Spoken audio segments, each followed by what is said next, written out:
وَخُلِقَ الْإِنسَانُ ضَعِيفًا، اور انسان کو تو اللہ نے کمزور پیدا کیا. یہ حقیقت بات ہے. انسان کے پاس صرف ایک چیز ہے جو اس کو سب پہ بھاری کر دیتی، وہ عقل ہے.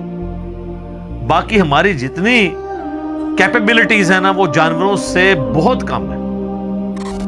ہاتھی جو ہے نا وہ زمین پہ پاؤں مار کے نا 40 کلومیٹر دور تک نا کمیونیکیشن کر لیتا ہے دوسرے ہاتھی کے ساتھ. 40 کلومیٹر. کتے کی سونگنے کی حساب دیکھ لیں. عقاب کتنے کلومیٹرز اوپر سے اپنا شکار نیچے دیکھ لیتا ہے. تو آپ جانوروں کو ذرا کنسیڈر کرنا شروع کریں، بندہ پریشان ہو جاتا ہے. تو جانوروں کو آپ کسی بھی جانور کی اگر خوبیاں گننی شروع کریں تو بندہ حیران رہ جاتا ہے. اچھا، یہ جانور بھی تو بیمار ہوتے ہیں، ان کو بھی زخم ہوتے ہیں، ٹھیک ہو جاتے ہیں. اور کپڑے اللہ نے ایسے دیے ہیں ان کو کہ بدلنے کی بھی ضرورت نہیں ہے. ہمیں تو کپڑے دھونے پڑتے ہیں، نئے پہننے پڑتے ہیں. اللہ نے پر دیے ہیں، وہ خود بخود ٹوٹتے ہیں، نئے اگتے ہیں. صفائی والا معاملہ بھی ان کا ہوتا رہتا ہے، ان کو کوئی نلاتا دلاتا نہیں ہے. تو آپ ایک اگر جانوروں کی کوالٹی دیکھیں تو انسان تو آپ کو نظر آئے گا کہ واقعی یہ جو اللہ نے فرمایا میں خلق الانسان ضعیفا، اتنا کمزور ہے انسان کہ آپ انسان کے بچے کو ٹیبل پہ رکھ دینا وہ نیچے گر جائے گا. لیکن آپ بلی کا چھوٹا سا بچہ بھی ٹیبل پہ رکھیں وہ نیچے نہیں گرے گا. اس کی جبلت میں اللہ نے ڈال دیا.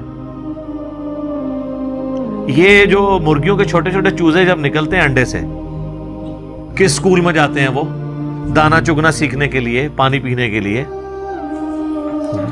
اور جب چیل آتی ہے تو وہ اپنے ماں کے پروں کے نیچے آتے ہیں. ان کو کس نے یہ ساری چیزیں سکھا دی ہیں؟ یہ اللہ تعالیٰ نے ان کی جبلت میں، انسٹنکٹ میں ساری خوبیاں ڈال دی ہیں. اور انسان کو صرف ایک چیز ہے، وہ عقل، جس کی وجہ سے اس نے سب کو قابو کیا ہوا ہے. ادروائز انسان کی اپنی جو کیپیبلٹیز ہیں نا وہ جانوروں کے مقابلے پہ بہت کم ہے. انسان بہت کمزور ہے، جانوروں سے ڈر جاتا ہے. لیکن عقل دیکھیں آپ کے، عقل کی وجہ سے اتنے بڑے بڑے ہاتھی، شیر ان کا شکار کر لیتا ہے. اگر ان کے پاس بھی وہی عقل ہو تو زمین پہ انسانوں کو نہ زندہ رہنے دیں. ہاں جی جناب، بس وہ آپ ایک عید قربان پہ صرف ایک ہی بیل ذبح کریں کہ باقی بیل پھر آپ کو ذبح کریں. ان کے سامنے ذبح ہو رہے ہوتے ہیں، پھر اگلا پکڑ کے آپ لاتے ہیں، ذبح کر دیتے ہیں آپ. ورنہ اگر وہ یہ دیکھ لیں کہ یہ اس کا کیا مطلب ہے جو ان کے ساتھ ہو رہا ہے، ہمارے ساتھ بھی ہونا ہے، تو آپ بیل میں جتنی طاقت ہے آپ اس کو گرا سکتے ہیں اگلے بیل کو. انسان اپنی عقل کی وجہ سے چل رہا ہے لیکن ہے کمزور. وَمَن يَفْعَلْ ذَلِكَ عُدْوَانًا وَظُلْمًا، اور جو کوئی سرکشی اور ظلم کرتا ہے، فَسَوْفَ نُصْلِيهِ نَارًا، تو ہم عنقریب اسے آگ میں داخل کریں گے. وَكَانَ ذَلِكَ عَلَى اللَّهِ يَسِيرًا، اور یہ اللہ تعالیٰ کے اوپر بڑا آسان ہے.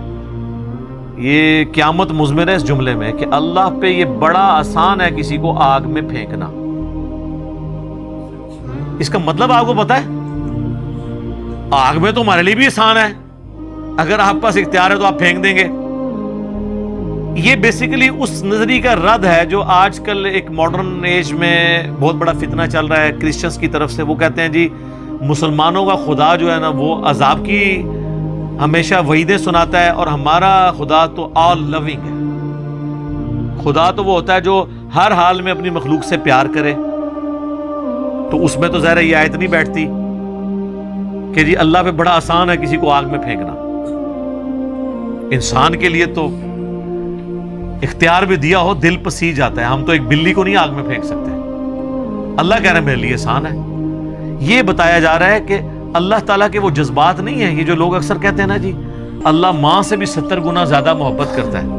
اچھا تو اگلا سوال ہے، کیا ابو جہل سے اللہ تعالیٰ اس کی ماں سے زیادہ محبت کرنے والا ہے؟ ابو لہب سے جو اللہ کے دشمن ہے، اس کے پیغمبر کے دشمن ہے؟ نہیں. یہ ماں سے زیادہ محبت اس کے لیے جو واقعی کردار ویسا اڈاپٹ کرے گا.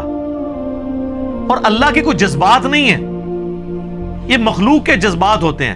وہ کہتے ہیں جی میری ماں کو اختیار دیا جائے تو مجھے کبھی دوزخ میں نہ پھینکے، تو اللہ کیسے پھینکے گا؟ اس لیے کہ اللہ ماں نہیں ہے، اللہ بوڑھی نانی اماں نہیں ہے، اللہ کے ویسے جذبات نہیں کہ وہ اپنے جذبات سے مغلوب ہو جائے. انسان اپنے جذبات سے مغلوب ہو جاتا ہے. اللہ کے ساتھ یہ کمزوریاں نہیں جڑی ہوئی، اس کے لیے کوئی مشکل نہیں کسی کو جہنم میں پھینکنا، بہت آسان ہے.